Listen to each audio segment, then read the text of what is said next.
As children of God, we choose to forgive those who hurt us. Then we believe that everything is settled. Now, sometimes anger resurfaces after a while. Does that mean we hadn't really forgiven them? Not necessarily.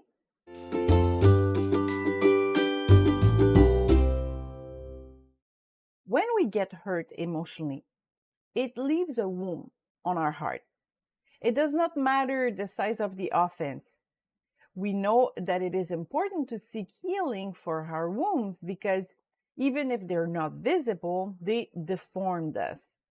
Yes, some trials makes us stronger, but only after our heart is healed. Otherwise, we will not be stronger. We will be harder, more bitter.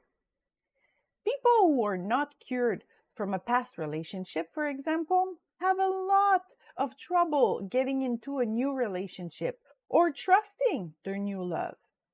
Seeking healing is therefore essential. But to begin our healing process, we need to forgive. If we harbor resentment against someone, we can't get that person out of our head. We can't move on. We may not forget the offense that was done to us, but when we forgive, we choose not to bring it back to our memory. Because this is forgiveness, to choose to erase the debt of someone to us. One person has hurt us, but we choose to forgive them. That is to say, to no longer wait for them to repay his debt to us. This is how Jesus described forgiveness in Matthew 18:23 to 35. In verse 27, it is written, "Then the Lord of that servant was moved with compassion and loosed him and forgave him the debt." He did not fire this servant. As we understand from the rest of the story, this servant even remained at work for his master. But the latter has decided that he will not expect this servant to pay him back. In the same way, if a person lies about us, for example, forgiving that person means that we will no longer expect that person to repair his wrongs. We will not require this person to pay his debt to us by telling everyone that he had lied. To forgive is a way to renounce justice, the law of the talion. If our ex has been unfaithful, to forgive them means that we will no longer demand that they apologize, that they will owe us something. They will no longer be in debt to us. We do not have to continue our relationship with an unfaithful or aggressive person, but we must forgive them. It is difficult, but that's what God asks of his children. Thou shalt not avenge nor bear any grudges against the children of thy people, but thou shalt love thy neighbor as thyself. I am the Lord. Leviticus 19:18. And this request is repeated in the New Testament. For if you forgive men their trespasses, your heavenly Father will also forgive you. But if you forgive not men their trespasses, neither will your Father forgive your trespasses. Matthew 6:14 and 15.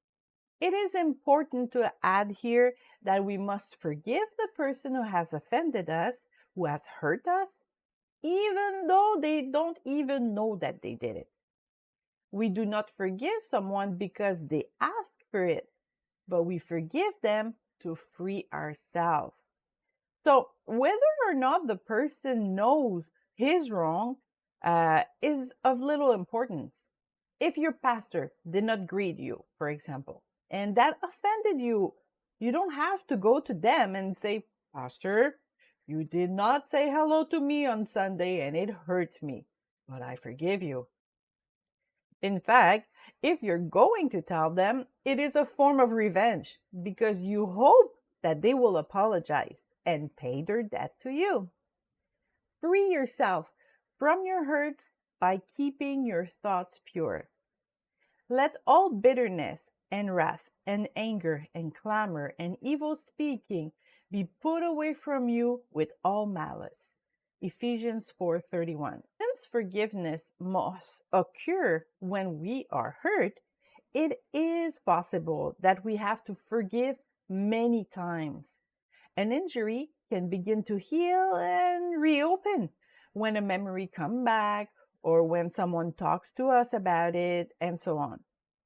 If the wound opens again and we feel offended again, that does not mean that we were not sincere the first time.